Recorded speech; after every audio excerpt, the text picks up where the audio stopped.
자, 이어서 채권 플로우 넘어가 보겠습니다. 하이투자증권의 김명실 연구위원입니다. 안녕하세요, 위원님. 네, 안녕하세요. 네. 자, 2년물 같은 경우에 큰 폭의 하락세가 좀 나와줬고요. 또 10년물과 30년물도 좀 기록적으로 10년물이 또 4가 또 깨지는 그런 흐름입니다. 다만 이제 FOMC 이후에는 추가적인 하락은 없는 것까지 제가 방금 파악을 좀 했는데요. 자, 우선 채권 시장 흐름 좀 더 자세하게 짚어주십시오. 네, 지난주 말씀하신 대로 10년짜리 미국 국채 금리는 3.91까지 전주 대비 31bp 정도 하락을 했습니다. 2년물 금리도 28bp 떨어지면서 4.43%까지 레벨대를 낮추는 흐름들 이어지고 있고요. 아시다시피 지난주 연준이 올해 마지막 FOMC 회의에서 시장 예상보다 생각보다 강한 도비 씨앗 색채를 드러내면서 국채 금리가 빠른 속도로 하락하고 있는 상황들이라고 보시면 되실 것 같습니다. 몇 가지만 더 말씀드려보자면 일단 파월 연준 의장이 FOMC 직후 기자회견에서 이번 회의에서 위원들이 추가 금리 인상 가능성을 고려하지 않았다라고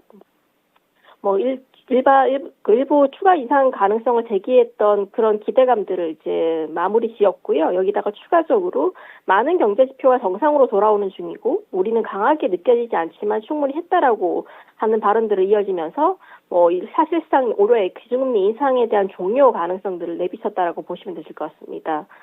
그리고 이어진 포워드 가이던스에서도 FOMC 참가자들이 내년 총 3회 금리 인상 가능성들을 내비치면서 지난 FOMC의 2회 금리 인하에서 3회 금리 인하로 인하 폭 또한 늘어났다고 보시면 되실 것 같습니다.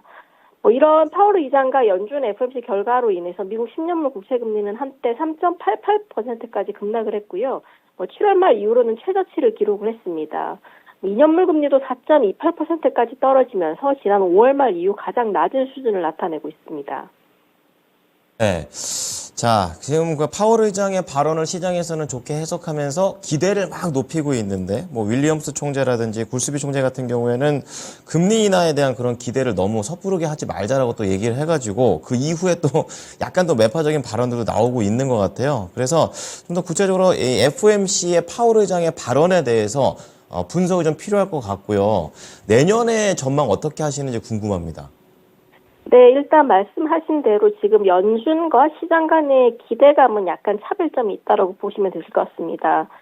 파월 의장과 금융시장 모두 내년도에 경기 둔화라든지 디스인플레이션에 대한 전망은 다 일치하지만 그 정도에 있어서는 차이가 있는 것으로 파악이 되고 있고요. 앞서 말씀드렸다시피 12월 FOMC에서도 연준이 여전히 금리 인하에 대해서는 신중한 입장을 보여주고 있다면 지금 선물시장에 반영된 내년도 금리 인하 전망은 내년 3월 그리고 인하폭은 최소 125bp 이상으로 커지고 있다라고 보시면 되실 것 같습니다. 물론 이제 내년 중에 연준의 피봇 조건에 대한 전망들은 충족될 것으로 보여지고 있습니다. 과거 연준의 피봇 시기에 고용과 생산, 신용의 둔화가 공통적으로 시현이 됐었고요. 세부적으로는 가장 중요한 지표 중 하나인 비동업 고용 증가율이 월 10만 명대 초반으로 축소가 되고 이후 마이너스 증가세로 반전했습니다. 여기에다가 제조업과 서비스업 PMI도 동반 하락세를 보였고요. 은행들의 대출 증가율 역시 위축되는 양상이 나타났습니다. 과거 30년간의 금리 인상 사이클을 살펴보면 지금 정책금리 고점 이후에 유지 기간은 평균 9개월 정도로 추산이 되고 있는데요. 연착륙 기대라든지 연준의 피봇 신호인 고용과 생산 지표 이런 주요 지표들의 현 수준들을 고려한다면 지금 시장에서 기대하고 있는 상반기 피봇 가능성보다는 여전히 하반기 피봇 가능성이 조금 더 우세하다는 판단 가지고 있습니다. 저희 하우스 역시 올해 상반기보다는 9월 인하 전망을 여전히 유지를 하고 있는 상황이고요. 지금 FOMC 직후에 미국 10년물 국채 금리가 초강세를 보이면서 지금 4%대 초반까지 급락하는 흐름들이 나왔다라고 말씀을 드렸었습니다. 다만 말씀드린 것처럼 지금 내년 1분기 중에 연준의 확실한 피봇 변화가 없다면 지금 인하 기대감만으로 현재 레벨대에서 국고채 금리의 추가 하락을 이끌어내기에는 다소 버거울 것으로 보여지고 있습니다.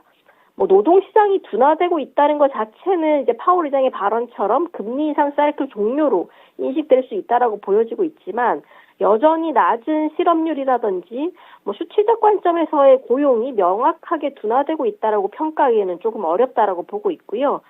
실제로 앞서 말씀드린 것처럼 내년 초반에 조기 금리 인하가 단행될 가능성들은 굉장히 낮지 않을까라고 보고 있습니다. 따라서 저희는 미국 10년물 금리 기준으로 뭐 하단 3.95에서 4% 정도를 제시를 하고요. 뭐 하단 이하에 진입한다면 뭐 당연히 레벨에 대한 부담감 발생하면서 금리의 박스권 유지 장세들이 조금 장기간 유지될 가능성들이 크다라고 보고 있습니다. 네. 자, 그렇다면 이제 2024년이 이제 얼마 남지 않은 그런 상황에서 앞으로에 대한 부분들, 전략까지 좀 접근을 해주신다면 어떻게 할까요? 네, 일단은 앞서 말씀드린 것처럼 지금 레벨대에서 금리의 추가 하락이 나오기는 조금 굉장히 어려운 구간이라고 보여지고 있고요. 말씀드려 주셨다시피 지금 존 윌리엄스 뉴욕 연은 총재가 뭐 금리라는 연준의 논의 주제가 아니라면서 지금 선을 그고 있는 상황입니다. 뭐 강세 피로감들이 반영이 되고 지표 둔화 확인 전까지는 박스권 흐름 나올 수 있다라고 보고 있고요. 특히나 이번 주에는 연준이 중시하는 PC, 개인 소비 지출 가격 지수가 발표가 됩니다.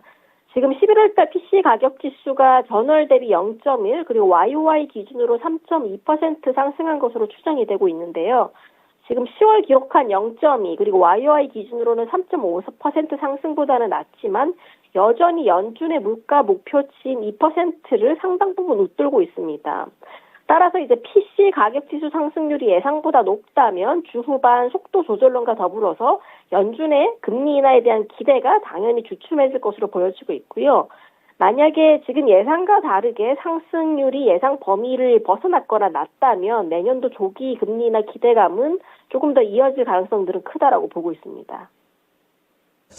어떻게 보면 이제 개인 소비 지출, 그러니까 경제 지표를 잘 보면서 다음 주를 또 지내봐야 될 것 같습니다. 오늘 내용 잘 들었습니다.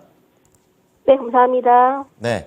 자, 오늘 채권플로는 하이투자증권의 김명실 연구위원의 분석과 전망을 들어보셨습니다.